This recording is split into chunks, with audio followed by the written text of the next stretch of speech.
तू सुल्तान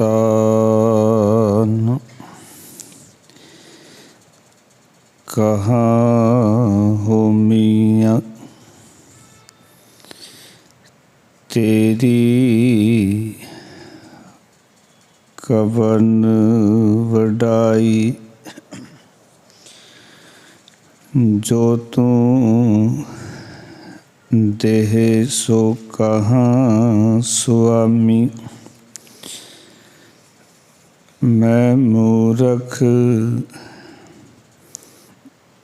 कहन न जाई, मैं मूरख कहन न जाई। सतनाम धन वाहिगुरु साहिब जी। आसा सास की दुखी, ससुर की प्यारी, जेठ के नाम डरूं रे।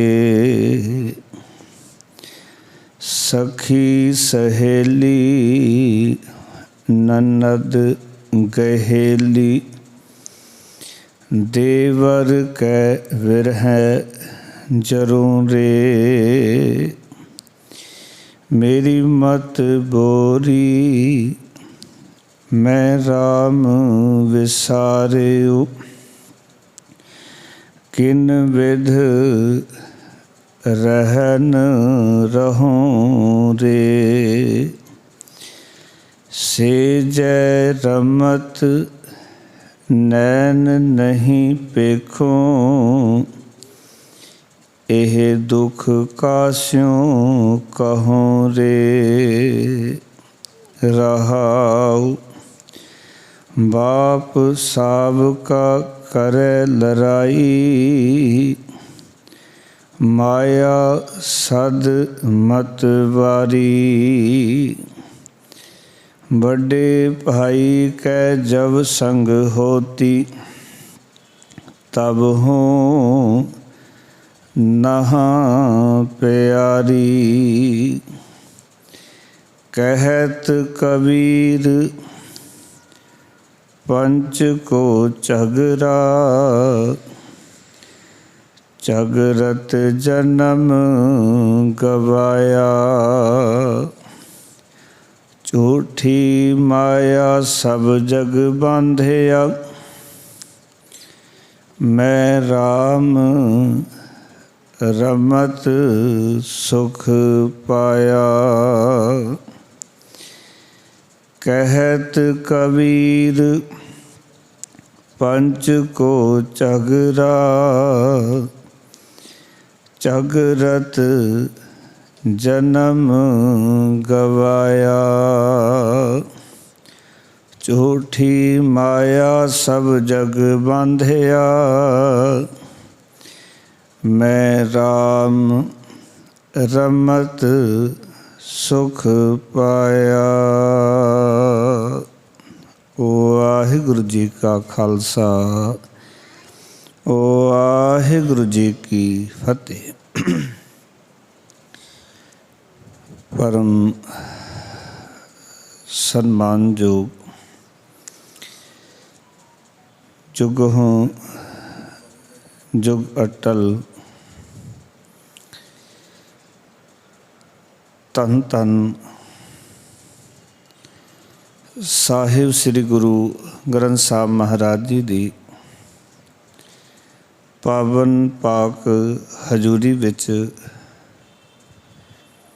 जुड़ बैठे सतसंगी जनों, भगतां दी बाणी दी लड़ीवार विचार अस्थान ते चल रही है। आओ भगतां ने जो उपदेश जीवन जीवन की जुगत अपनी बाणी राही सानू बख्शी है, इस बाणी की पवित्र विचार नाल जुड़िए, क्योंकि सतगुरु का उपदेश है, सतगुरु नो सब नो वेखदा, जेता जगत संसार, डिठै मुकत न होवे, जिचर शब्द न करे विचार। भावें तुसी हज़ारां गुरुद्वारियां विच मत्थे टेक लो, जिथे मर्जी जाके नतमस्तक हो जाओ, पर सिख दे जीवन विच इन्हां बंधनां तो उन्ना चिर खलासी नहीं है जिन्ना चिर सिख अखवाउण वाला गुरु दे सबक, गुरु दे शब्द दी विचार नहीं करदा। ते अज असीं कौम नूं वेखदे हां कि साडे बहुते सिख केवल मत्था टेकण तक ही सीमित हैं। भी उस गुरुद्वारे मत्था टेक लईए, उस गुरुद्वारे जाके मत्था टेक लईए, शब्द विचार करन दा सिखां कोल कोई वक्त नहीं है। तुसीं भागां वाले हो जे शब्द दी विचार नाल जुड़दे हो, नहीं तो सिख मत्था टेक के ही समझ लैंदा कि मैं सिख बन गया। बस उन्होंने एक भुलेखा पै जाता भी मत्था टेक लिया, गुरु साहब प्रसन्न हो गए, बस सिक्खी की कमाई हो गई। किसी भी स्कूल दे विच कोई जाके मत्था टेक लवे, उत्थे दी पढ़ाई ना करे, डिग्री हासिल नहीं हुंदी। पर सिख बाहरों ही इस क्रिया नूं जन्म दे के जां इस क्रिया दे विच लिप्त हो के समझदा कि शायद मैं सिख बन गया हाँ, शायद गुरु नानक जी मेरे ते बड़े प्रसन्न होणगे भी मैं मत्था टेकण वास्ते आ गया। पर प्यार वालों, सच जाणना साडे मत्थे टेकने, साडे गुरु नूं नतमस्तक होना, जे गुरु साहब दे शब्द दी विचार नूं असीं विचारदे नहीं हाँ तो गुरु ने मत्थे नूं भी प्रवान नहीं करना। गुरु ने स्पष्ट कह दिता कि सतगुरु नो सब नो वेखदा, जेता जगत संसार, डिठै मुकत ना होवे, जिचर शब्द ना करे विचार। चा धन गुरु रामदास महाराज के बचन ने, मर कहते ने सेवक सिख पूजन सब आमै, सब गावै हर हर उत्तम बाणी, गाविया सुनिया तिनका हर थाएं पावै, जिन सतगुर की आग्या सत सत कर मानी। एक वचन सानू विचारने पैने। गुरु ने बड़े डंके की चोट नाल सच नूं बयान किया। जे सिख कते हजम कर सके, बड़ा औखा है कि सिख हजम नहीं कर पा रहा गुरु के ज्ञान नूं। सो आओ ये जिहड़ा शब्द अज दा बख्शिया है, इस दे नाल जिहड़ी विचार है वो बड़े कमाल दी विचार है। क्योंकि आम असी पढ़ांगे तो इंज लगेगा जिमें साडे घर दे रिश्ते की गल चल रही है, सास की दुखी ससुर की प्यारी, जेठ के नाम डरों रे। इंज लगता जिमें साडे टब्बर की गल चल रही है। जिस टब्बर विच रह रहे ने उहदे विच सस है, सोहरा है, जेठ रहिंदा है, ननान रहिंदी है, उस दे विच दिओर रहिंदा है। पर यह कोई होर गल्लां गुरमत सानू समझा रही है। आओ समझण दा यतन करिए, क्योंकि जब खास करके इहो जिहे शब्द पढ़ते हाँ तो साडी सुरत इस परिवारिक रिश्ते में चली जाती है। पर इत्थे रूहानी जीवन की जिहड़ी विचार कबीर साहब ने साडे समक्ष रखी है, आओ सारिਆਂ ने मनोवृत्तियां एकागर करनियां जी। सतगुरु जी नूं नतमस्तक हुंदे होए प्रेम सहित गुरमंत्र दी सान करो। आखो जी सतनाम श्री वाहे गुरु, फिर करो कृपा सतनाम श्री वाहे गुरु। भगत कबीर साहब जी आख रहे ने, मेरी मत बोरी मैं राम विसारियो। बोरी का अर्थ हुंदा कमली, बोरी का अर्थ हुंदा झल्ली, बोरी का अर्थ हुंदा पागल। पर इत्थे बोरी का अर्थ है, भगत कबीर साहब आख रहे ने कि मेरी अकल मारी गई, मेरी अकल मारी गई। क्यों? कहते मैं राम विसारियो, मैं अकाल पुरख वाहिगुरु जी नूं भुला दिता है, रब जी नूं विसार दिता है, मेरी तो अकल ही मारी गई। जदों साडी अकल मर जाएगी, साडी मत मर जाएगी, जिन्हां दी मत मर जाती है ना, याद रखना उन्हां नूं रब जी चेते नहीं आउंदे। फिर कबीर साहब कहते ਕਹਿੰਦੇ ਮੇਰੀ ਮਤ ਬੋਰੀ ਮੈਂ ਰਾਮ ਵਿਸਾਰਿਓ ਕਿਨ ਵਿਦ ਰਹਿਨ ਰਹੋ ਰੇ। ਆਖਣ ਲੱਗੇ ਹੁਣ ਇਸ ਹਾਲਤ ਵਿੱਚ ਮੈਂ ਕਿਵੇਂ ਉਮਰ ਗੁਜ਼ਾਰਾਂ, ਕਿਉਂਕਿ ਮੇਰੀ ਮਤ ਮਾਰੀ ਗਈ। ਮੈਂ ਉਸ ਰਮੇ ਹੋਏ ਰਾਮ ਨੂੰ, ਅਕਾਲ ਪੁਰਖ ਵਾਹਿਗੁਰੂ ਜੀ ਨੂੰ, ਪਰਮੇਸ਼ਰ ਨੂੰ ਭੁਲਾ ਦਿੱਤਾ ਹੈ। ਹੁਣ ਉਸ ਖਸਮ ਤੋਂ ਬਿਨਾਂ ਕਿਵੇਂ ਰਹੀਏ, ਉਸ ਰਮੇ ਹੋਏ ਰਾਮ ਤੋਂ ਬਿਨਾਂ ਕਿਵੇਂ ਰਹੀਏ, ਜਿਸ ਪਰਮਾਤਮਾ ਦੀ ਇਹ ਅੰਸ਼ ਸਾਡੇ ਅੰਦਰ ਪਈ ਹੋਈ ਹੈ। ਸਾਡੇ ਦੁੱਖ ਦਾ ਕਾਰਨ ਹੋਰ ਕੋਈ ਨਹੀਂ ਹੈ। ਗੁਰਬਾਣੀ ਕਹਿੰਦੀ ਸਾਡੇ ਦੁੱਖ ਦਾ ਕਾਰਨ ਹੀ ਇਹ ਹੈ ਕਿ ਇਹ ਜਿਹੜੀ ਆਤਮਾ ਹੈ ਪਰਮਾਤਮਾ ਦੀ ਅੰਸ਼ ਹੈ, ਔਰ ਪਰਮੇਸ਼ਰ ਨਾਲੋਂ ਟੁੱਟ ਕੇ ਹੀ ਇਹ ਜੀਵ ਆਤਮਾ ਦੁਖੀ ਹੁੰਦੀ ਹੈ। ਹੁਣ ਐਸੀ ਦੁਖੀ ਹਾਲਤ ਵਿੱਚ, ਦੁਖਦਾਈ ਅਵਸਥਾ ਦੇ ਵਿੱਚ ਭਗਤ ਕਬੀਰ ਸਾਹਿਬ ਜੀ ਕਹਿੰਦੇ ਮੈਂ ਕਿਵੇਂ ਇਸ ਉਮਰ ਨੂੰ ਗੁਜ਼ਾਰਾਂ, ਇਸ ਹਾਲਤ ਦੇ ਵਿੱਚ ਜਦੋਂ ਮੈਂ ਰੱਬ ਨੂੰ ਭੁਲਾ ਬੈਠੀ ਹਾਂ। ਮੈਂ ਬੇਨਤੀ ਕਰਾਂ, ਰੱਬ ਤੋਂ ਦੂਰ ਨਹੀਂ ਹੋ ਸਕਦੇ। ਰੱਬ ਨੂੰ ਭੁੱਲ ਸਕਦੇ ਹਾਂ, ਰੱਬ ਨੂੰ ਭੁਲਾਇਆ ਜਾ ਸਕਦਾ। ਰੱਬ ਸਾਨੂੰ ਭੁੱਲ ਗਿਆ। ਰੱਬ ਨੂੰ ਭੁਲਾਇਆ ਜਾ ਸਕਦਾ ਹੈ, ਰੱਬ ਭੁੱਲ ਸਕਦਾ ਹੈ। ਰੱਬ ਦੀ ਯਾਦ ਜੀਵਨ 'ਚੋਂ ਖੁੰਝ ਸਕਦੀ ਹੈ। ਰੱਬ ਨਾਲੋਂ ਦੂਰ ਤਾਂ ਨਹੀਂ ਹੋ ਸਕਦੇ, ਕਿਉਂਕਿ ਰੱਬ ਤੋਂ ਬਿਨਾਂ ਤੇ ਜੀਵਨ ਨਹੀਂ। ਰੱਬ ਦੀ ਅੰਸ਼ ਤੋਂ ਬਿਨਾਂ ਤੇ ਇਹ ਸਰੀਰ ਜਿਹੜਾ ਹੈ ਉਸਦੀ ਕੋਈ ਪਾਇਆ ਨਹੀਂ। ਇਸ ਕਰਕੇ ਕਬੀਰ ਸਾਹਿਬ ਕਹਿੰਦੇ ਮੈਂ ਰੱਬ ਜੀ ਨੂੰ ਭੁਲਾ ਦਿੱਤਾ, ਪਰਮੇਸ਼ਰ ਨੂੰ ਭੁਲਾ ਦਿੱਤਾ। ਹੁਣ ਮੈਂ ਇਸ ਹਾਲਤ ਦੇ ਵਿੱਚ ਕਿਸ ਤਰ੍ਹਾਂ ਆਪਣੀ ਉਮਰ ਨੂੰ, ਆਪਣੀ ਜ਼ਿੰਦਗੀ ਨੂੰ ਗੁਜ਼ਾਰਾਂ। ਕਿਉਂਕਿ ਗੁਰਬਾਣੀ ਕਹਿੰਦੀ ਹੈ ਏਕ ਘੜੀ ਨਾ ਮਿਲਤੇ ਤਾਂ ਕਲਯੁਗ ਹੋਤਾ। ਜੇ ਸਿੱਖ ਇੱਕ ਘੜੀ ਵਾਸਤੇ ਉਸ ਅਕਾਲ ਪੁਰਖ ਵਾਹਿਗੁਰੂ ਜੀ ਨਾਲ ਟੁੱਟ ਜਾਂਦਾ ਹੈ ਤਾਂ ਇਹ ਕਹਿੰਦਾ ਮੇਰਾ ਹਿਰਦਾ ਕਲੇਸ਼ ਦੇ ਨਾਲ ਭਰ ਜਾਂਦਾ ਹੈ, ਦੁੱਖਾਂ ਦੇ ਨਾਲ ਭਰ ਜਾਂਦਾ ਹੈ, ਅਤੇ ਮੇਰੀ ਤਾਂ ਮਤ ਹੀ ਮਾਰੀ ਗਈ। ਜਦੋਂ ਮਤ ਮਾਰੀ ਜਾਂਦੀ ਪਤਾ ਕੀ ਹੁੰਦਾ ਹੈ? ਗੁਰੂ ਨਾਨਕ ਪਾਤਸ਼ਾਹ ਕਹਿੰਦੇ ਮਤ ਥੋਰੀ ਸੇਵ ਗਵਾਈ ਹੈ। ਜੇ ਮਤ ਮਾਰੀ ਜਾਏ ਨਾ ਤਾਂ ਕਈ ਵਾਰੀ ਸਿੱਖ ਆਪਣੀ ਕੀਤੀ ਹੋਈ ਸੇਵਾ ਨੂੰ ਵੀ ਗਵਾ ਲੈਂਦਾ ਹੈ। ਮਤ ਘੱਟ ਹੋਵੇ ਅਤੇ ਕਈ ਵਾਰੀ ਮਨੁੱਖ ਜਿਹੜਾ ਹੈ ਬਹੁਤ ਕੁਛ ਜ਼ਿੰਦਗੀ ਵਿੱਚੋਂ ਗਵਾ ਪੈਂਦਾ, ਜੋ ਕੁਛ ਉਹਨੇ ਇਕੱਠਾ ਕੀਤਾ ਹੁੰਦਾ। ਅਸੀਂ ਕਈ ਵਾਰੀ ਕਹੀ ਦਿੰਦੇ ਹਾਂ ਕਿ ਪਤਾ ਨਹੀਂ ਸਾਡੇ ਬੱਚੇ ਨੂੰ ਕੀ ਹੋ ਗਿਆ, ਇਹਦੀ ਮਤ ਹੀ ਮਾਰੀ ਗਈ ਕਿ ਇਹ ਸਭ ਕੁਛ ਬਰਬਾਦ ਕਰੀ ਜਾ ਰਿਹਾ। ਕਦੀ ਆਪਣੇ ਜੀਵਨ ਨਾਲ ਜੋੜ ਕੇ ਇਹਨਾਂ ਬਚਨਾਂ ਨੂੰ ਦੇਖੀਏ ਕਿ ਜਦੋਂ ਸਾਡੀ ਮਤ ਘਟ ਜਾਏ, ਮਤ ਮਾਰੀ ਜਾਏ ਤਾਂ ਅਸੀਂ ਕੀਤੀ ਹੋਈ ਸੇਵਾ ਵੀ ਗਵਾ ਲੈਂਦੇ ਹਾਂ, ਕਿਉਂਕਿ ਉਹਦਾ ਹੰਕਾਰ ਕਰ ਲੈਂਦੇ ਹਾਂ।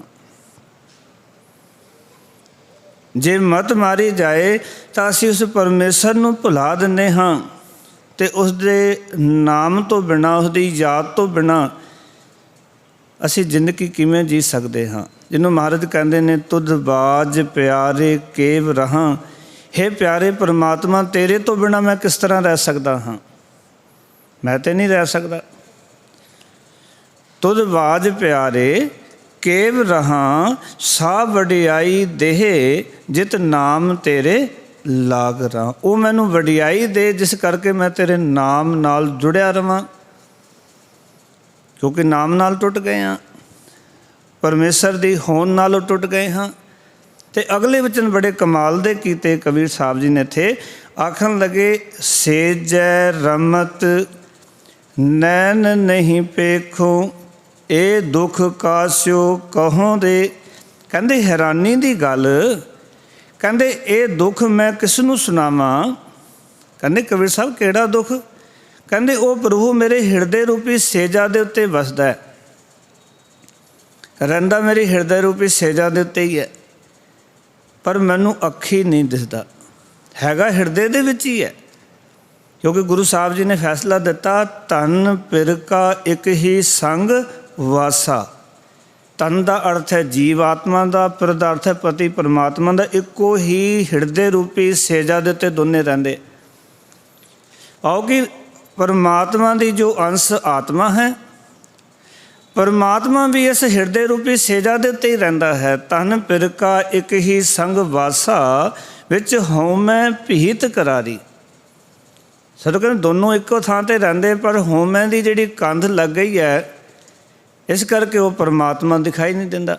ਸੋਰਠ ਰਾਗ ਦੇ ਵਿੱਚ ਵੀ ਗੁਰੂ ਅਰਜਨ ਦੇਵ ਜੀ ਮਹਾਰਾਜ ਨੇ ਬਚਨ ਕੀਤੇ ਨੇ, ਕਹਿੰਦੇ ਮੇਰਾ ਰੱਬ ਮੇਰੇ ਨਾਲੋਂ ਦੂਰ ਹੋ ਗਿਆ, ਭਾਵੇਂ ਭਾਮੀਰੀ ਕੇ ਪਾਤ ਪਾਰ ਦੋ ਬਿਨ ਪੇਖੇ ਦੁਰਾਇਓ। ਕਿਉਂ? ਕਹਿੰਦੇ ਹੋਂ ਪੀਤ ਪਹਿਓ ਹੈ ਬੀਚੋ। ਕਹਿੰਦੇ ਹੋਮੇ ਦੀ ਕੰਧ ਲੱਗੀ ਮੇਰੇ ਵਿੱਚ। ਰਹਿੰਦਾ ਤਾਂ ਸੇਜਾ ਦੇ ਉੱਤੇ ਹੀ ਸੀ, ਰਹਿੰਦਾ ਤਾਂ ਹਰ ਵੇਲੇ ਮੇਰੇ ਨਾਲ ਹੀ ਸੀ ਅਕਾਲ ਪੁਰਖ ਵਾਹਿਗੁਰੂ, ਪਰ ਉਸ ਹਿਰਦੇ ਰੂਪੀ ਸੇਜਾ 'ਤੇ ਰਹਿੰਦੇ ਹੋਏ ਵੀ ਮੇਰੇ ਹਿਰਦੇ ਵਿੱਚ ਬੈਠਾ ਹੋਇਆ ਅਕਾਲ ਪੁਰਖ ਵਾਹਿਗੁਰੂ, ਪਰ ਭਗਤ ਕਬੀਰ ਸਾਹਿਬ ਕਹਿੰਦੇ ਨੇ ਮੈਂ ਅੱਖਾਂ ਦੇ ਨਾਲ ਉਸ ਨੂੰ ਦੇਖ ਨਹੀਂ ਪਾ ਰਹੀ ਹਾਂ। ਸੇਜੈ ਰਮਤ ਨੈਣ ਨਹੀਂ ਪੇਖੋ। ਕਹਿੰਦੇ ਮੈਂ ਅੱਖੀ ਨਹੀਂ ਦਿਸਦਾ ਮੈਨੂੰ ਉਹ ਪਰਮਾਤਮਾ, ਉਹ ਅਕਾਲ ਪੁਰਖ ਵਾਹਿਗੁਰੂ ਨਜ਼ਰ ਨਹੀਂ ਆਉਂਦਾ। ਤੇ ਕਹਿਣ ਲੱਗੇ ਇਹ ਦੁੱਖ ਕਾਸੋ ਕਹੂੰ ਰੂ। ਕਹਿੰਦੇ ਇਹ ਦੁੱਖ ਕਿਹਨੂੰ ਮੈਂ ਜਾ ਕੇ ਸੁਣਾਵਾਂ। ਹੈ ਤਾਂ ਦੁਖਦਾਈ ਗੱਲ ਨਾ, ਵੀ ਘਰ ਦੇ ਵਿੱਚ ਰਹਿੰਦਾ ਹੋਵੇ ਔਰ ਘਰ ਦੇ ਵਿੱਚ ਰਹਿਣ ਤੋਂ ਬਾਅਦ ਵੀ ਉਸ ਦੇ ਨਾਲ ਸੰਬੰਧ ਨਾ ਬਣੇ, ਉਹਦੇ ਨਾਲ ਕੋਈ ਗੱਲਬਾਤ ਨਾ ਹੋਵੇ, ਘਰ ਦੇ ਵਿੱਚ ਰਹਿਣ ਤੋਂ ਬਾਅਦ ਵੀ ਅੱਖਾਂ ਦੇ ਨਾਲ ਦੇਖ ਨਾ ਸਕੀਏ, ਤਾਂ ਦੁੱਖ ਦੀ ਗੱਲ ਤਾਂ ਹੈ। ਕਿਉਂਕਿ ਜਦੋਂ ਆਪਾਂ ਇਸ ਦੁੱਖ ਦੀ ਗੱਲ ਕਰਾਂਗੇ ਨਾ, ਤੇ ਬਹੁਤੇ ਲੋਕ ਇਹ ਚੀਜ਼ਾਂ ਸੁਣਨ ਵਾਸਤੇ ਤਿਆਰ ਨਹੀਂ। ਜਦੋਂ ਆਪਾਂ ਗੱਲ ਕਰੀਏ ਵੀ ਰੱਬ ਜੀ ਸਾਡੇ ਹਿਰਦੇ ਵਿੱਚ ਰਹਿੰਦੇ ਨੇ, ਸਾਡੇ ਹਿਰਦੇ ਵਿੱਚ ਵਸ ਰਹੇ ਨੇ, ਪਰ ਉਸ ਦੇ ਨਾਲ ਸਾਡੀ ਸਾਂਝ ਨਹੀਂ ਹੈ, ਉਹ ਮੇਰੇ ਨਾਲ ਗੱਲਾਂ ਬਾਤਾਂ ਨਹੀਂ ਕਰਦਾ। ਜਿਵੇਂ ਭਗਤ ਰਵਿਦਾਸ ਜੀ ਨੇ ਆਖਿਆ ਨਾ ਵੀ ਕਾਰਨ ਕਵਨ ਅਬੋਲ, ਕੀ ਕਾਰਨ ਤੂੰ ਮੇਰੇ ਨਾਲ ਬੋਲਦਾ ਨਹੀਂ। ਬੜਾ ਪਿਆਰਾ ਸ਼ਬਦ ਉਹਨਾਂ ਦਾ ਕਿ ਹਮ ਸਰ ਦੀਨ ਦਿਆਲ ਨਾ ਤੁਮ ਸਰ ਅਬ ਪਤਿਆਰ ਕਿਆ ਕੀਜੈ, ਬਚਨੀ ਤੋਰ ਮੋਰ ਮਨ ਮਾਨੈ ਜਨ ਕੋ ਪੂਰਨ ਦੀਜੈ, ਹੋਂ ਬਲ ਬਲ ਜਾਉ ਰਮਈਆ ਕਾਰਨੇ ਕਾਰਨ ਕਵਨ ਅਬੋਲ। ਮੈਂ ਕੁਰਬਾਨ ਹਾਂ ਤੇ ਤੋਂ, ਪਰ ਕੀ ਕਾਰਨ ਤੂੰ ਮੇਰੇ ਨਾਲ ਨਹੀਂ ਬੋਲਦਾ, ਤੂੰ ਦਿਖਾਈ ਨਹੀਂ ਦਿੰਦਾ ਮੈਨੂੰ। ਹਿਰਦੇ ਰੂਪੀ ਸੇਜਾ 'ਤੇ ਰਹਿ ਕੇ ਤੂੰ ਜਦੋਂ ਦਿਖਾਈ ਨਹੀਂ ਦਿੰਦਾ, ਇਹਨਾਂ ਅੱਖਾਂ ਦੇ ਨਾਲ ਮੈਂ ਤੈਨੂੰ ਦੇਖ ਨਹੀਂ ਪਾਉਂਦੀ, ਅਤੇ ਇਹ ਜਿਹੜਾ ਦੁੱਖ ਹੈ ਇਹ ਕਿਹਨੂੰ ਜਾ ਕੇ ਦੱਸਾਂ। ਕਿਉਂਕਿ ਇਹ ਦੁੱਖ ਕੋਈ ਸੁਣਨ ਵਾਲਾ ਨਹੀਂ। ਇਸ ਦੁੱਖ ਦੀ ਤੇ ਜੇ ਆਪਾਂ ਗੱਲ ਕਰੀਏ ਤਾਂ ਇਹ ਗੱਲ ਉਸ ਦੇ ਕੋਲ ਹੀ ਕੀਤੀ ਜਾ ਸਕਦੀ ਜਿਹੜਾ ਕਿ ਇਸ ਨੂੰ ਸਮਝਦਾ ਹੋਵੇ, ਜਿਹਨੂੰ ਵਿਛੋੜੇ ਦਾ ਅਹਿਸਾਸ ਹੋਵੇ। ਪਰ ਜਿਹਨੂੰ ਵਿਛੋੜੇ ਦਾ ਅਹਿਸਾਸ ਨਹੀਂ, ਜਿਸਨੂੰ ਇਸ ਦੁੱਖ ਦੀ ਸਮਝ ਨਹੀਂ, ਉਹਨੂੰ ਜਾ ਕੇ ਕੀ ਦੱਸੀਏ। ਫਿਰ ਅੱਗੇ ਵਿਚਾਰਧਾਰਾ ਸਮਝਾ ਰਹੇ ਹਨ ਕੀ ਕਾਰਨ ਹੈ ਕਿ ਉਸ ਸੇਜ 'ਤੇ ਰਹਿੰਦੇ ਹੋਏ ਵੀ, ਉਸ ਘਰ ਦੇ ਵਿੱਚ ਰਹਿੰਦੇ ਹੋਏ ਵੀ ਮੈਂ ਪਰਮਾਤਮਾ ਨੂੰ ਦੇਖ ਨਹੀਂ ਪਾ ਰਹੀ ਹਾਂ। ਉਸਦਾ ਕਾਰਨ ਕੀ ਹੈ ਉਹ ਫਿਰ ਪਹਿਲੇ ਬੰਦ ਵਿੱਚ ਸਮਝਾਇਆ। ਕਹਿੰਦੇ ਨੇ ਸਾਸ ਕੀ ਦੁਖੀ ਸਸੁਰ ਕੀ ਪਿਆਰੀ। ਇੱਥੇ ਸਾਸ ਕੀ ਹੈ? ਸਾਸ ਭਾਵ ਸੱਸ। ਐਸੇ ਸੱਸ ਦਾ ਅਰਥ ਹੈ ਅਵਿਦਿਆ, ਸੱਸ ਦਾ ਅਰਥ ਹੈ ਮਾਇਆ। ਆਖਣ ਲੱਗੇ ਭਗਤ ਕਬੀਰ ਸਾਹਿਬ ਕਿ ਮੈਂ ਮਾਇਆ ਦੇ ਹੱਥੋਂ ਦੁਖੀ ਹਾਂ। ਉਹ ਸੱਸ ਨਹੀਂ ਜਿਹੜੀ ਕਿ ਪਤੀ ਦੀ ਮਾਂ ਹੈ, ਉਹ ਸੱਸ ਨਹੀਂ ਜਿਹੜੀ ਪਤਨੀ ਦੀ ਮਾਂ ਹੈ। ਇਹ ਸੱਸ ਹੈ ਮਾਇਆ ਰੂਪੀ ਸੱਸ। ਕਬੀਰ ਸਾਹਿਬ ਕਹਿੰਦੇ ਨੇ ਕਿ ਹੇ ਮੇਰੇ ਵੀਰ, ਮੈਂ ਮਾਇਆ ਦੇ ਹੱਥੋਂ ਦੁਖੀ ਹਾਂ। ਸਾਸ ਕੀ ਦੁਖੀ ਸਸੁਰ ਕੀ ਪਿਆਰੀ। ਸਸੁਰ ਕੀ ਇੱਥੇ? ਸਸੁਰ ਦਾ ਅਰਥ ਹੈ ਸਹੁਰਾ, ਸਹੁਰੇ ਦਾ ਅਰਥ ਹੈ ਦੇਹ ਅਧਿਆਸ।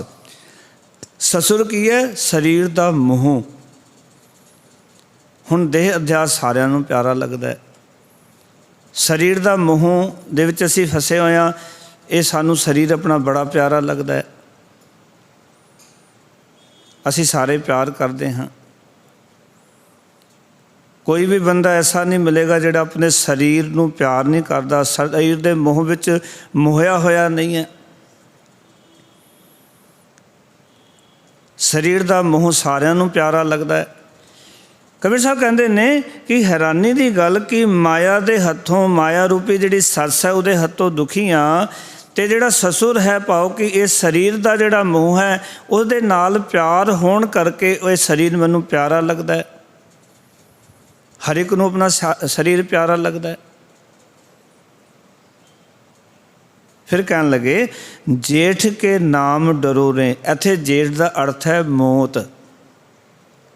आखन लगे मौत के नाम ते मौत का नाम सुन के कबीर साहब कहते डर लगता है।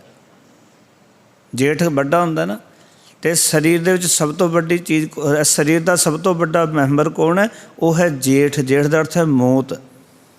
जिवें घर दे विच जेठ तो बड़ा होर कोई रिश्ता नहीं ना, इस जीवन की लीला समाप्त करने वास्ते मौत तो बड़ा कोई रिश्ता नहीं। सब तो बड़ा कोई रिश्ता है तो वो जेठ का रिश्ता, पाओ मौत का रिश्ता है। कबीर साहब कहते जेठ के नाम डरो ने। भगत कबीर साहब कहने लगे, कहते मैनू जेठ के नाम तो डर लगता है, आओ कि मरन नूं चित नहीं करता, मैं मरना नहीं चाहती। ये गल पता है भी मर जाना है, सारिਆਂ ने मरना है, चले जाना संसार तो, शरीर नहीं रहना। पर मौत की गल भी होंदी होवे ना, तो वह भी मैनू चंगी नहीं लगती। भावें असीं देखते हैं कि गुरबाणी दे विच हर एक शब्द दे विच मौत की गल कीती गई, किते ना किते मौत नूं चेते कराया गया। क्योंकि जे मौत चेते है ना, एक गल याद रखियो, तां रब चेते है। जे मौत का डर हिरदे विच हैगा तो परमात्मा का भी डर है, परमात्मा की भी याद जीवन च है। क्योंकि जिन्होंने मौत ही भुल जाती है, जिन्होंने मरण ही भुल जाता है, उन्होंने रब भी भुल जाता है। वैसे तो असीं संसार देखते हाँ, महाराज की बाणी च लिखिया कि ये खाना पीना सोना हसना विसर गया है मरना। वाहिगुरु जी भुल गए, क्यों? क्योंकि मरण विसर गया। विसर गया है मरना, खसम विसार खुआरी किनी। क्योंकि जदों मौत भुली तो खसम भुल गया। खसम भुल के बंदे की खुआरी शुरू हो गई। खसम विसार खुआरी किनी, तो महाराज ने कह दिता तरग जीवन नहीं रहना। तरकार दे जोग जीवन बना लिया, फिटकारां दे जोग जीवन बना लिया, पर रहना फिर भी नहीं है, जाना तो जरूर है। ये तो नहीं भी जे आप मौत नूं भुला देवांगे तो मौत आवेगी नहीं। जे मौत नूं चेते ना करिए, मौत नूं भुला दईए, पर ऐसा तो नहीं भी मौत नहीं आएगी। आखन लगे भगत कबीर साहब जी, कहते जेठ के नाम डरो रे। जेठ पाओ कि सब तो बड़ी जो मौत है, मैनू उस मौत तो डर लगता है, मेरा मरण नूं चित नहीं करता। तो आखन लगे सखी सहेली ननद गहेली। सखी सहेली, हे सखी सहेलियो, कहते ने ननंद गहेली। इत्थे ननद का अर्थ है ननान, ते ओ कौन ने? पाओ कि मैनू इंद्रियां ने अपने वस विच करके रखा है। गहेली अर्थ गह रखिया, फड़ रखिया, अपने काबू च किया होया। आओ कि इन्हां इंद्रियां रूपी ननान ने, कबीर साहब कहते ने मैनू अपने वस किया होया है। ये जिहड़ियां इंद्रियां ननाना हैं ना, इन्हां ने मैनू काबू विच किया होया है। सखी सहेली ननंद गहेली, देवर कै बिरह जरो रे। आखन लगे देवर दे विरह का अर्थ विछोड़े विच मैं अंदरों अंदरी सड़ रही हाँ। देवर कौन है? विचारा तो सखनी होने करके अंदरों अंदरी सड़ रही हाँ।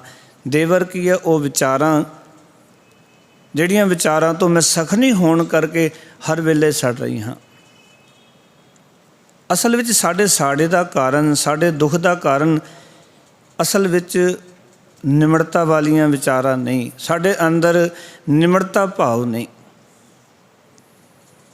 जीवन च निमड़ता भाव चाहिए।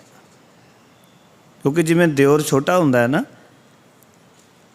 तो वो देवर वाली बिरती, वो छोटे होने वाली बिरती, निमड़ता वाली बिरती, कबीर साहब कहते वो मेरे जीवन विच नहीं, इस करके मैं दुखी हाँ, क्योंकि मेरे अंदर निमड़ता नहीं है। भगत कबीर साहब ने बड़े प्यारे संकेत दिते ने निमड़ता दे। कहने लगे हर पहो खांड रेत में बिखरी, हस्ती चुनियो ना जाई। हरि परमात्मा दे नाम की जिहड़ी खंड है ना, वो रेत दे विच पई हुई है, तो मेरा मन हाथी वर्गा बनया होया। तो हाथी जिहड़ा है रेत विचों खंड नूं चुन नहीं सकता, उस मिठास नूं एकत्र नहीं कर सकता। साडे अंदर क्यों नहीं मिठास? क्योंकि हंकार है जीवन के अंदर, निमरता नहीं है जीवन के अंदर, ठरमा नहीं है जीवन के अंदर, सहज नहीं है जीवन के अंदर, निभना सिखते नहीं है जीवन के अंदर, देवर वाला गुण जीवन में है नहीं है। इस करके कबीर साहब कहते ने, हर पहो खांड रेत में बिखरी हस्ती, चुनियो न जाई कह कबीर गुर भली बुझाई, चीटी होए चुन खाई। कबीर साहब कहते मैनू चंगी तरह समझा दिता। कबीर साहब कहते कि कीड़ी होके ही जिहड़ी वो खंड रेत विच विखरी हुई है, पाओ कि इस माया दे विच उस परमात्मा का नाम रलिया होया, इस माया विच रह के परमात्मा के नाम नू कढ़ना, पर कीड़ी बन के उस नाम नू कढ़िया जा सकता, उस खंड नू प्राप्त किया जा सकता। वो मिठास जिहड़ी है वो कीड़ी ही प्राप्त कर सकती। पर निमरता विच रहिया जीवन दे विचों शुभ गुण इकट्ठे किए जा सकते, हंकार दे विचों तां शुभ गुण किते इकट्ठे नहीं हो सकते। तो मैनूं करदा कि मैनूं ते इतने गुण आउंदे ने, मनुख अपनी सेवा सिमरन पाठ पूजा धर्म कर्म पता नहीं किहड़ी किहड़ी चीज़ां दा हंकार लई फिरदा है। सेवा करदा है तां हंकार कर लैंदा, सिमरन करदा है तां हंकार कर लैंदा, कोई दान पुण्य कर लैंदा तां हंकार कर लैंदा, देखो मैं कीता 10 बंदियां नूं ना दस्से ते शांति नहीं आउंदी इसनूं। देखो जी ये दान मैं कीता, ये सेवा मैं कीती है, किसी दा भला कर देवे, किसी उत्ते परोपकार कर देवे तां ये दसदा है।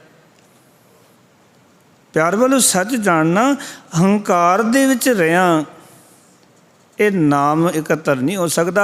निमरता भाव दे विच नाम नूं इकट्ठा किया जा सकता है। तो जो उस दे नाम तो विछड़ के ही दुखी हाँ, देवर कै विरह जरों रे आखन लगे, इस दिओर दे विछोड़े विच पाओ कि विचारां तो सखणी होण करके अंदरों अंदरी मैं सड़ रही हाँ। वो निमरता भाव वालियां विचारां मेरे जीवन विचों नहीं हन। फिर कबीर साहब अगे कहते ने, बाप साहब का करे लड़ाई।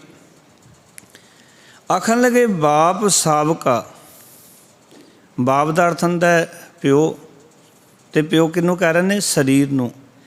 साहब का किनू कह रहे ने? नाल जम्मिया होया। आखन लगे मेरे नाल जम्मिया ये शरीर जिहड़ा है ना, ये सदा मेरे नाल लड़ाई करता रहता है, और सदा खाने नूं मंगदा रहिंदा है, वख वख चीज़ां की मंग करता रहता है। ये शरीर हर वेले मेरे नाल लड़ता रहता है। कदी कहता ये चीज़ चाहिए है, कदी कहता ये चीज़ चाहिए है, कदी खाण नूं वन सवन्ने खाने चाहिए ने, पाण नूं वन सवन्ने कपड़े चाहिए ने, रहण नूं चंगा घर चाहिए, पता नहीं होर कुछ होण तो बाद भी सारी चीज़ां फिर मंग करी जाता, रोज़ लड़दा मेरे नाल। बाप साहब का करे लड़ाई, जिहड़ा कि नाल जम्मिया होया ये शरीर है। ताई तो गुरु तेग बहादुर ने महाराज ने आख्या कि जो तन उपजियो संग ही सो भी संग ना होया। एक गल याद रखियो कि जदों असी संसार विच जन्म लैंदे ना, जदों जीव आत्मा कोई घर लभदी है, शरीर रूपी घर लभदी है ना, उस वेले उस आत्मा का ही जन्म नहीं हुंदा, आत्मा दे नाल शरीर का जन्म हुंदा है। ते एक गल ख्याल करो, जदों शरीर ते आत्मा दोने संसार च आउंदे है ते जान लग्या शरीर नहीं जाता, आत्मा अगे चली जाती है। इस करके गुरु तेग बहादुर महाराज नूं ये वचन आखने पे कि गल का ख्याल रखें, इस शरीर दे पिछे प्रेरिया होया जिहड़े तू माड़े काम कर रहे हैं, संसार दे विच पाप कमा रहे हैं। क्योंकि बहुते जिहड़े पाप ने साडे चस्के साडे कोलों करांदे ने। खाण दा चस्का है, पहनण दा चस्का है, ये चस्के साडे कोलों पाप करांदे ने। असीं देखदे ने कितने लोग इस शरीर दे चस्कियां करके पापां विच गलतान हो गए ने, उस संसार दे विच आके पाप ही पाप करी जा रहे हैं। पर एक गल याद रखो, ये शरीर लड़ता रहेगा जिंदगी पर जिस दिन मौत हो गई उस दिन इस आत्मा दे नाल ये शरीर नहीं जाएगा। आत्मा ने तो अगे जाना है, उसने तो अपने कर्मां दा लेखा जोखा उत्थे पूरा करना है, पर यह शरीर जिहड़ा है ना, ये इत्थे ही रह जाता है। इस करके गुरु तेग बहादुर महाराज आखते ने गल नूं सिखो चेते रखियो कि जो तन उपजियो संग ही सो भी संग ना होया। जेड़ा तन नाल लैके आए हो तुरन लग्या संसार तो ये नाल नहीं जाएगा। जेड़ा शरीर हर वेले नाल जम्मिया होया शरीर साडे नाल लड़दा रहिंदा है, वख वख चीज़ां दी मंग करदा रहिंदा है। साडा शरीर डिमांडा कर रहा हुंदा है।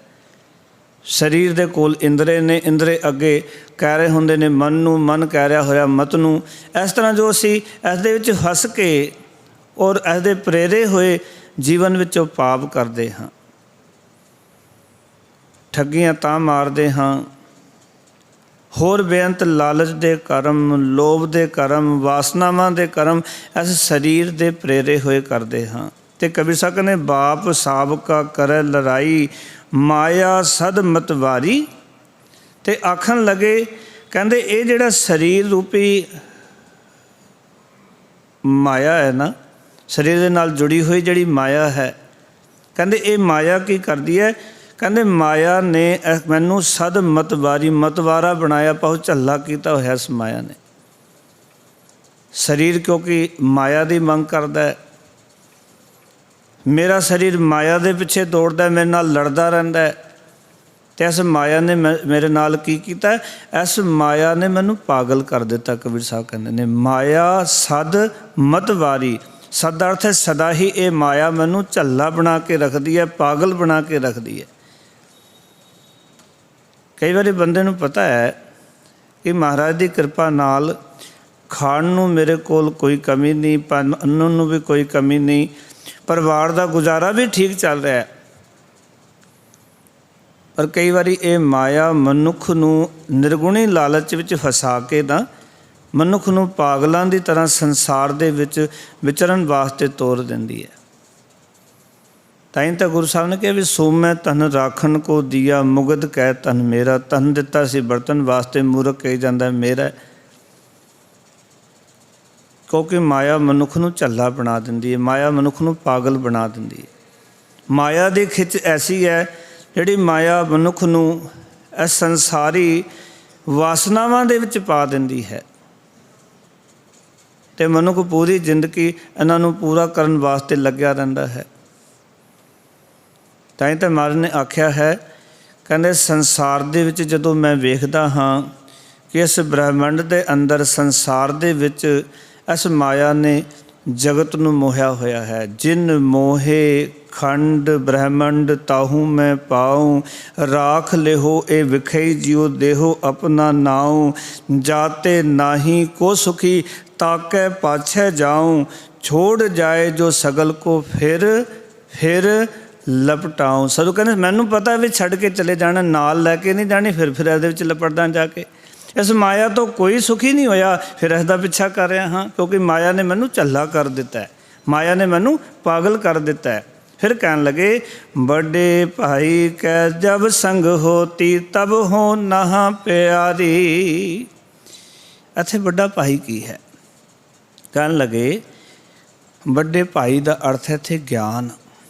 कहंदे जदों माँ के पेट विच मैं बड़े वीर पाओ ज्ञान दे नाल सां, जदों मैनू ज्ञान सी तो उस वेले की सी, तदों मैं परमात्मा का सिमरन करदी सां। ये जीव आत्मा कह रही है कि जदों मैं अपने बड़े वीर दे नाल सी, पाओ ज्ञान सी, जदों मैनू परमात्मा जी की सोझी सी, ते उस वेले की सी बड़े भाई कै जब संग होती तब हो नहा प्यारी। इत्थे नहा का अर्थ नहीं है, नहा का अर्थ है खसम, अकाल पुरख वाहिगुरू पति परमेश्वर। कहंदे जदों मैं बड़े वीर ज्ञान दे नाल हुंदी सां, उदों सिमरन करदी सां ते पति नूं प्यारी लगदी सां। तब हों दा अर्थ है मैं, तदों नहा प्यारी, नहा दा अर्थ खसम नूं प्यारी लगदी सां कि जदों मैं बड़े पीर दे नाल पाओ ज्ञान दे नाल हुंदी सी, जदों मैनूं ज्ञान हुंदा सी माता दे गर्भ दे विच, जदों मैं परमात्मा दा सिमरन करदी सी, रब नूं प्यारी लगदी सां। ते पर इत्थे आके उस नाम दे नाल सनमन टुट गया। ताई तो महाराज ने अरदास की भी सच्चे पातशाह मात गर्भ में आपन सिमरन दे, तैं तुम राखण हारे, पावक सागर अथा लहर में तारो तारन हारे, क्योंकि जैसी अगन उदर में तैसी बहार माया। जैसे माता दे गर्भ की अग सी, उस तरह संसार दे विच ये माया की अग है। माया अगन सिव एको जेही, करतै खेल रचाया। जां तिस भाना ता जम्मिया, परवार भला पाया। लिव छुड़की लगी तृष्णा, माया अमर वरताया। अमर दा अर्थ हुंदा हुक्म। माया ने अपना हुक्म वरता दिता मेरे जीवन विच। पर जदों मैं बड़े वीर पाओ ज्ञान दे नाल हुंदी सां, उदों मैं सिमरन करदी सी ते परमात्मा नूं मैं प्यारी लगदी सी। फिर कहन लगे, कहत कबीर पंच को झगड़ा, झगरत जन्म गवाया। कबीर साहब आखदे हन कि पंज काम आदिक जिहड़े ने, कहंदे ने इन्हां ने संसार दे विच आके झगड़िਆਂ ਦੇ ਵਿੱਚ ਪਾਇਆ ਹੋਇਆ ਹੈ। ਇਹ ਹਰ ਵੇਲੇ ਮੇਰੇ ਨਾਲ ਝਗੜਦੇ ਰਹਿੰਦੇ ਨੇ। ਕਦੀ ਕਾਮ ਝਗੜਦਾ ਹੈ, ਕਦੀ ਕ੍ਰੋਧ ਝਗੜਦਾ ਹੈ, ਕਦੀ ਲੋਭ, ਕਦੀ ਮੋਹ, ਕਦੀ ਅਹੰਕਾਰ। ਇਹ ਮੇਰੇ ਨਾਲ ਝਗੜਾ ਕਰਦੇ ਰਹਿੰਦੇ ਹਨ। ਤੇ ਕੀ ਹੋਇਆ? ਝਗੜਤ ਜਨਮ ਗਵਾਇਆ। ਕਹਿੰਦੇ ਝਗੜਦਿਆਂ ਝਗੜਦਿਆਂ ਮਨੁੱਖਾ ਜੀਵਨ ਹੀ ਮੈਂ ਗਵਾ ਲਿਆ। ਮੇਰਾ ਜੀਵਨ ਹੀ ਸਮਾਪਤ ਹੋ ਗਿਆ। ਇਹਨਾਂ ਦੇ ਝਗੜੇ ਕਦੀ ਮੁੱਕੇ ਨਹੀਂ। ਕਦੀ ਕਾਮ ਦਾ ਝਗੜਾ, ਕਦੀ ਕ੍ਰੋਧ ਦਾ ਝਗੜਾ, ਕਦੀ ਲੋਭ ਮੋਹ ਹੰਕਾਰ, ਹਰ ਵੇਲੇ ਝਗੜਦੇ ਰਹਿੰਦੇ ਨੇ। ਝਗੜਤ ਜਨਮ ਗਵਾਇਆ। ਕਹਿਣ ਲੱਗੇ ਝਗੜਦਿਆਂ ਜਨਮ ਬਤੀਤ ਹੋ ਗਿਆ। ਫਿਰ ਕਹਿਣ ਲੱਗੇ ਝੂਠੀ ਮਾਇਆ ਸਭ ਜਗ ਬਾਂਧਿਆ। ਕਹਿੰਦੇ ਇਸ ਨਾਸਵੰਤ ਮਾਇਆ ਨੇ ਸਾਰੇ ਸੰਸਾਰ ਨੂੰ ਆਪਣੇ ਵਿੱਚ ਬੰਨਿਆ ਹੋਇਆ ਹੈ। ਸਾਰਾ ਜਗਤ ਇਸ ਦੇ ਵਿੱਚ ਗਲਤਾਨ ਹੈ, ਸਾਰਾ ਜਗਤ ਖਚਿਤ ਇਸ ਦੇ ਵਿੱਚ। ਤੇ ਭਗਤ ਕਬੀਰ ਸਾਹਿਬ ਲਾਸਟ ਨਿਰਣਾ ਦਿੰਦੇ ਨੇ, ਮੈਂ ਰਾਮ ਰਮਤ ਸੁਖ ਪਾਇਆ। ਆਖਣ ਲੱਗੇ ਮੈਂ ਰਮੇ ਹੋਏ ਰਾਮ ਦੇ ਨਾਲ ਜੁੜ ਕੇ, ਪਰਮੇਸ਼ਰ ਦੇ ਨਾਲ ਜੁੜ ਕੇ ਆਤਮਿਕ ਸੁਖ ਜਿਹੜਾ ਹੈ ਉਹ ਪਿਆਰ ਕਰ ਲਿਆ। ਪਾਓ ਕਿ ਪ੍ਰਭੂ ਨੂੰ ਸਿਮਰ ਕੇ ਮੈਂ ਸੁਖ ਪਾ ਲਿਆ ਹੈ।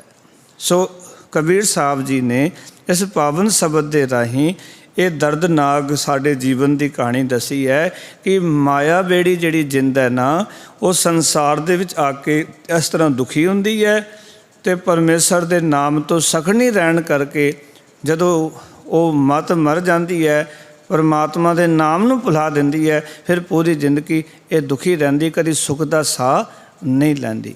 ਯਤਨ ਕਰਦੀ ਹੈ ਵੀ ਸੁੱਖ ਮਿਲੇਗਾ, ਸ਼ਾਇਦ ਅੱਗੇ ਮਿਲ ਜਾਏਗਾ।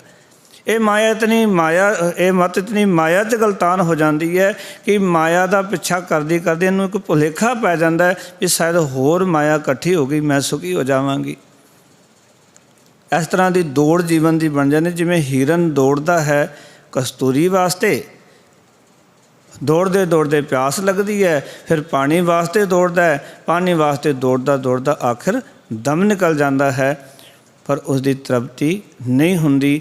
ਇਸ ਤਰ੍ਹਾਂ ਹੀ ਮਨੁੱਖ ਸੰਸਾਰ ਦੇ ਵਿੱਚ ਪਹਿਲਾਂ ਚੱਲਦਾ ਹੈ ਮਾਇਆ ਇਕੱਠੀ ਕਰਨ ਵਾਸਤੇ ਵੀ ਸਰੀਰ ਦਾ ਮਤਲਬ ਜਿਹੜਾ ਗੁਜ਼ਾਰਾ ਹੋ ਜਾਏ, ਕਿਸ ਤਰੀਕੇ ਦੇ ਨਾਲ ਜੀਵਨ ਦੀ ਬਸਰ ਹੋ ਜਾਏ, ਅਤੇ ਹੌਲੀ ਹੌਲੀ ਮਾਇਆ ਦੇ ਪਿੱਛੇ ਦੌੜਦਾ ਦੌੜਦਾ ਅਤੇ ਸੋਚਣ ਲੱਗ ਪੈਂਦਾ ਵੀ ਸ਼ਾਇਦ ਮਾਇਆ ਬਹੁਤੀ ਇਕੱਠੀ ਹੋ ਗਈ, ਇਸ ਦੇ ਵਿੱਚੋਂ ਸੁੱਖ ਦੀ ਪ੍ਰਾਪਤੀ ਹੋ ਜਾਵੇਗੀ। ਪਰ ਕਬੀਰ ਸਾਹਿਬ ਕਹਿੰਦੇ ਇਸ ਮਾਇਆ ਦਾ ਪਿੱਛਾ ਕਰਨ ਵਾਲਿਆਂ ਨੂੰ ਕਦੀ ਸੁੱਖ ਪ੍ਰਾਪਤ ਨਹੀਂ ਹੁੰਦਾ। ਸੁੱਖ ਜਿਨ੍ਹਾਂ ਨੂੰ ਵੀ ਪ੍ਰਾਪਤ ਹੁੰਦਾ ਉਹਨਾਂ ਨੂੰ ਹੀ ਹੋਇਆ ਜਿਨ੍ਹਾਂ ਨੇ ਉਸ ਰਮੇ ਹੋਏ ਰਾਮ ਦੇ ਨਾਮ ਦਾ ਸਿਮਰਨ ਕੀਤਾ। ਆਓ ਕਿ ਉਸਨੂੰ ਸਿਮਰ ਕੇ ਹੀ ਸੁੱਖ ਪਾਇਆ ਜਾ ਸਕਦਾ ਹੈ। ਮਾਇਆ ਜਿਤਨੀ ਮਰਜ਼ੀ ਇਕੱਠੀ ਕਰ ਲਓ, ਪਰ ਮਾਇਆ ਬਹੁਤੀ ਇਕੱਠੀ ਕਰਕੇ ਵੀ ਸੁੱਖ ਪ੍ਰਾਪਤ ਨਹੀਂ ਹੋ ਸਕਦਾ, ਕਿਉਂਕਿ ਮਾਇਆ ਜਿਹੜੀ ਹੈ ਉਹ ਸੁੱਖ ਦੇ ਹੀ ਨਹੀਂ ਸਕਦੀ। ਮਾਇਆ ਕੋਲ ਸਹੂਲਤ ਹੈ, ਇਹ ਤੁਹਾਨੂੰ ਸਹੂਲਤ ਦੇ ਸਕਦੀ ਹੈ। ਸੁੱਖ ਤਾਂ ਪਰਮਾਤਮਾ ਦੇ ਨਾਮ ਵਿੱਚ ਹੀ ਹੈ, ਪਰਮਾਤਮਾ ਦੀ ਬੰਦਗੀ ਵਿੱਚ ਹੀ। ਇੱਕ ਬਚਨ ਕਹਿ ਕੇ ਸਮਾਪਤੀ ਕਰਾਂ। ਮਾਰਕ ਕਹਿੰਦੇ ਸੁਖ ਨਾਹੀ ਬਹੁਤਾ ਤਨ ਖਾਟੈ, ਸੁਖ ਨਾਹੀ ਪੇਖੇ ਨਿਤ ਨਾਟੈ, ਸੁਖ ਨਾਹੀ ਬਹੁ ਦੇਸ ਕਮਾਏ। ਅਤੇ ਮਾਰਕ ਕਹਿੰਦੇ ਸਰਬ ਸੁਖਾ ਹਰ ਹਰ ਗੁਣ ਗਾਏ। ਇੱਥੇ ਸਟੋਪ ਹੋਣਾ ਜੀਵਨ ਦਾ। ਮਾਰਕ ਕਹਿੰਦੇ ਸਮਾਪਤੀ ਇੱਥੇ ਹੈ। ਜੇ ਸੁੱਖ ਚਾਹੁੰਦਾ ਅਤੇ ਹਰ ਹਰ ਹਰ ਗੁਣ ਗਾਏ ਦੀ ਅਵਸਥਾ ਦੇ ਉੱਤੇ ਤੂੰ ਆਪਣੇ ਆਪ ਨੇ ਮਨ ਨੂੰ ਟਿਕਾ, ਆਪਣੀ ਮਤ ਨੂੰ ਉਸ ਪਾਸੇ ਲਾ, ਫਿਰ ਤੇਰੇ ਹੋ ਜਾਣਗੇ ਇਹ ਲੋਕ ਸੁਖੀਏ ਪਰ ਲੋਕ ਸਵੇਲੇ ਨਾਨਕ ਹਰਿ ਭਉ ਆਪੇ ਮਿਲੇ। ਇਤਨੇ ਬਚਨ ਪ੍ਰਵਾਨ ਕਰਨੇ ਜੀ। ਫਤਿਹ ਦੀ ਸਾਨ ਕਰੋ ਪਿਆਰ ਨਾਲ, ਆਖੋ ਜੀ ਵਾਹਿਗੁਰੂ ਜੀ ਕਾ ਖਾਲਸਾ ਵਾਹਿਗੁਰੂ ਜੀ ਕੀ ਫਤਿਹ।